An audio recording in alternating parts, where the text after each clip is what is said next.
कक्षा 11 ऐच्छिक हिंदी है और अंतरा भाग 1। इसमें ये जो कवि पद्माकर द्वारा रचित कवित्त है। फर्स्ट, औरे भांति कुंजन में गुंजरत भीर भौर। तो यहाँ पर जो कवि पद्माकर जी हैं, उन्होंने यहाँ पर बसंत ऋतु का जब आगमन होता है तो किस तरह चारों तरफ एक उल्लास, एक उमंग छा जाती है, उसके विषय में इस कवित्त को लिखा है। तो इसमें गीयता है, लयात्मकता है, संगीत है। तो आप इसको एक लय के साथ एक गीत की तरह भी इसे गा सकते हैं। और इसका आज हम प्रसंग सहित व्याख्या और काव्य सौंदर्य को देखेंगे। तो उससे पहले हम इसका कवित्त का पाठ करेंगे।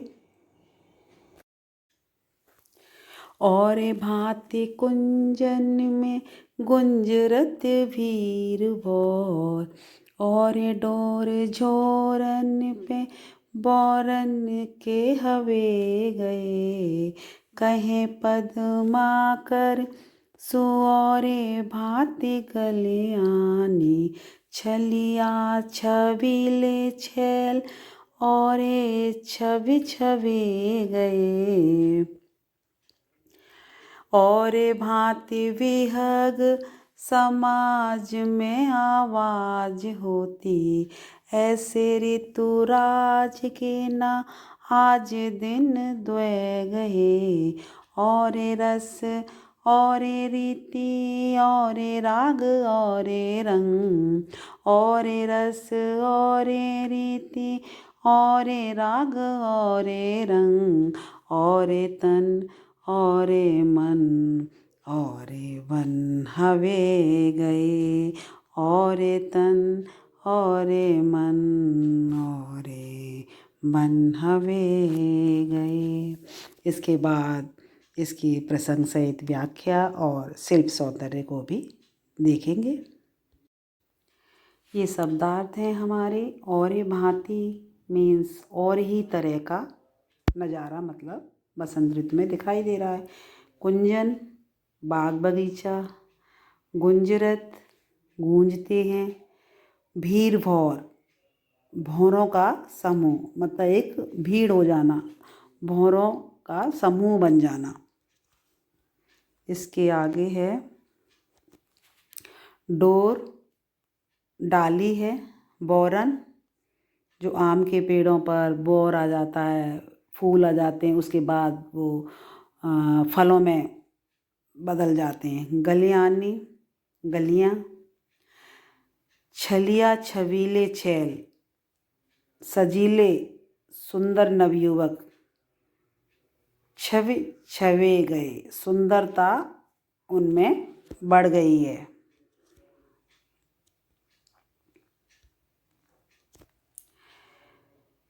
विहग समाज मतलब पक्षियों के समूह में भी मतलब जो बदलाव आया है। ऋतुराज कहते हैं ऋतुओं का राजा बसंत।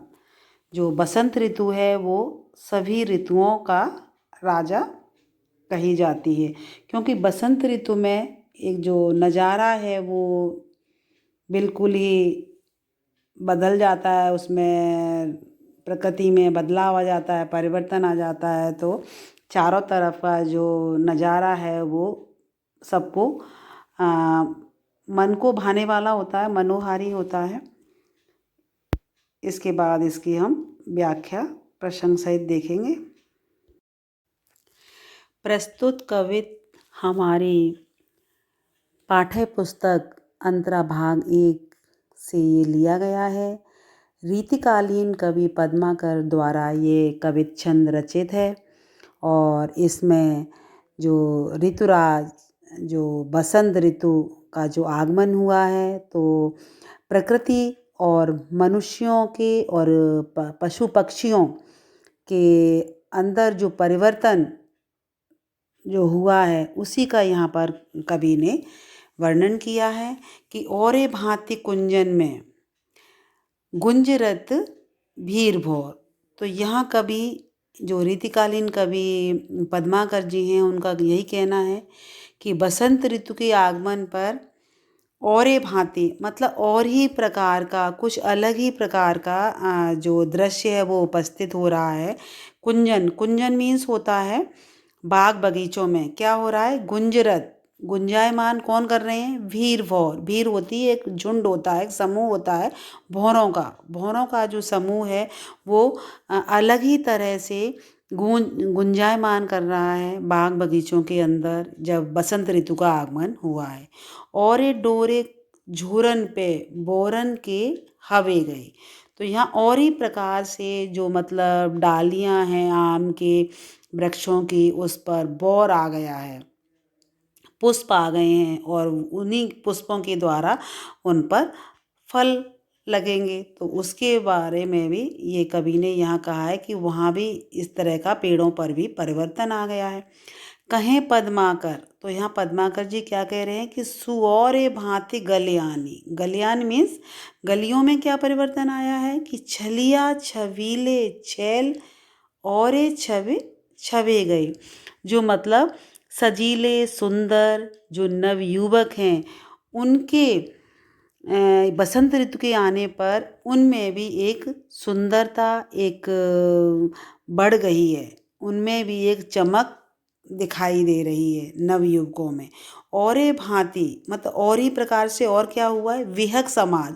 यहाँ जो पक्षियों के समाज में मतलब जो पक्षियों का समूह है उसमें भी एक जो आवाज़ है वो एक अद्भुत आवाज़, उनकी जो चहचहाट है उसमें जो एक मिठास है वो बसंत ऋतु के आने पर दिखाई और वो सुनाई दे रही है। ऐसे ऋतुराज के न आज दिन द्वय गए। तो यहाँ कवि क्या कहना चाह रहा है कि अभी तो बसंत ऋतु को आए केवल अभी 2 ही दिन हुए हैं और 2 ही दिन में इतना परिवर्तन देखने को मिल रहा है कि चारों तरफ लोगों में, पशु पक्षियों में, पेड़ों पर इतना उत्साह है जो कि अगर बसंत ऋतु की पूरी तरह से आ जाने पर नज़ारा कुछ और ही हो जाएगा। मतलब जो प्रकृति की जो शोभा है वो 4 गुना बढ़ जाएगी, इस तरह कवि का कहना है।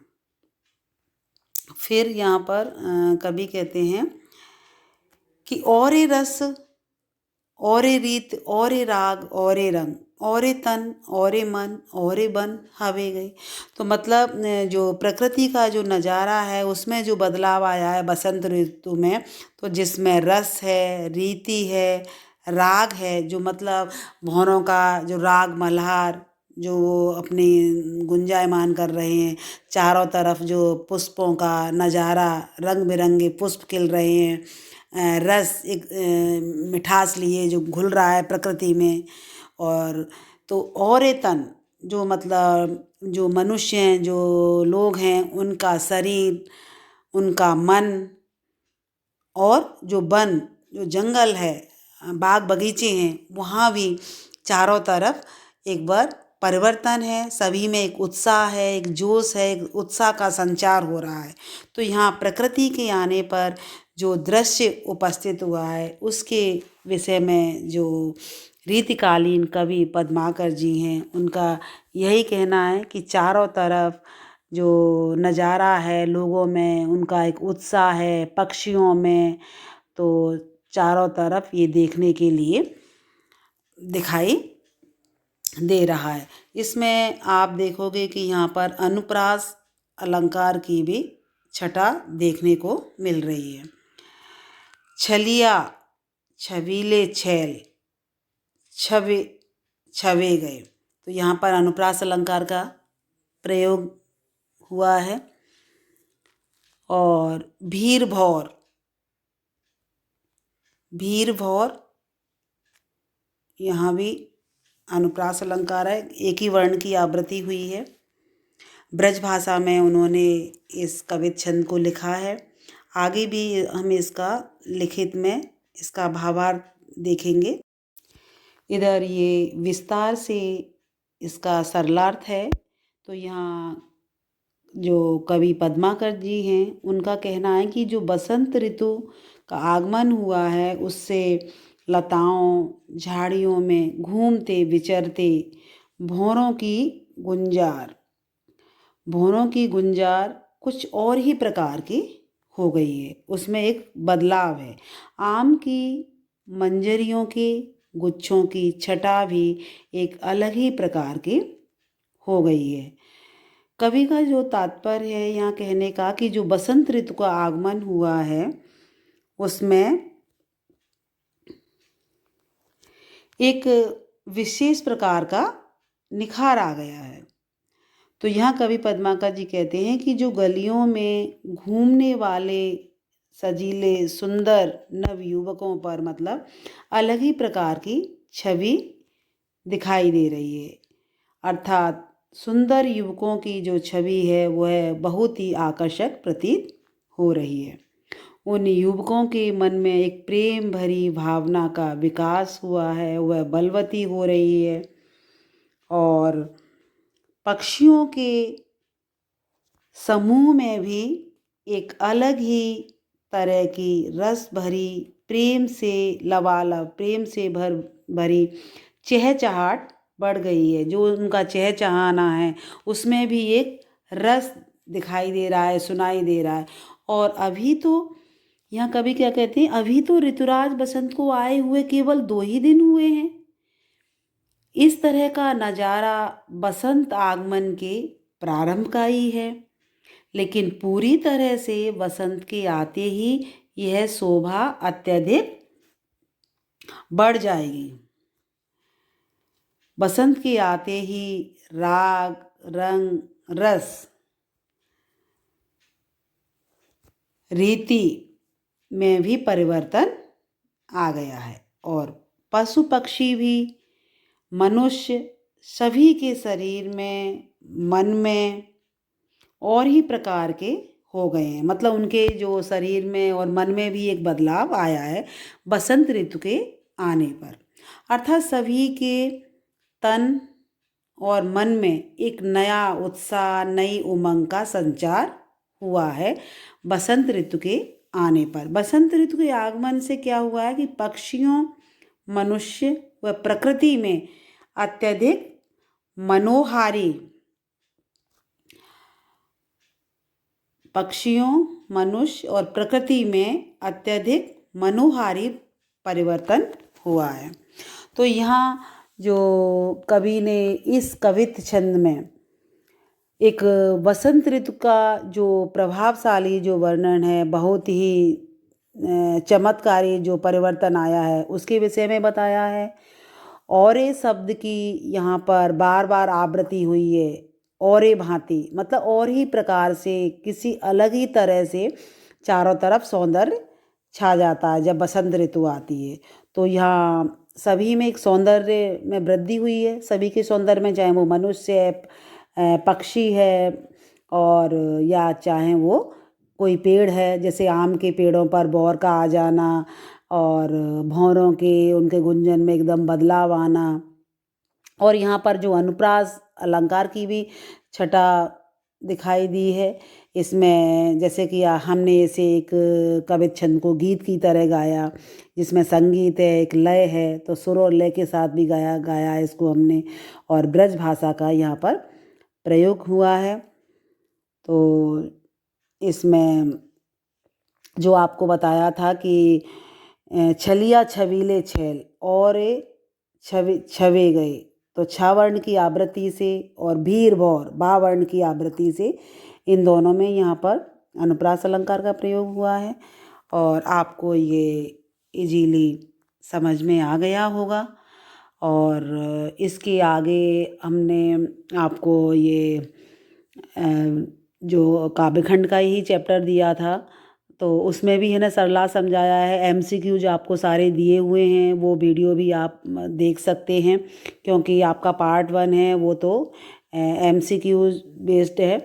और इसके आगे ये जो सेकंड आपका जो कवित्त छंद है गोकुल के कुल के गली के गोप गाउन के, इसकी वीडियो आएगी। उसके बाद थर्ड कवित है जो कि भौरन को गुंजन विहार वन कुंजन में, इसकी वीडियो आप देखोगे तो आपको इजीली ये समझ में आ गया होगा। धन्यवाद।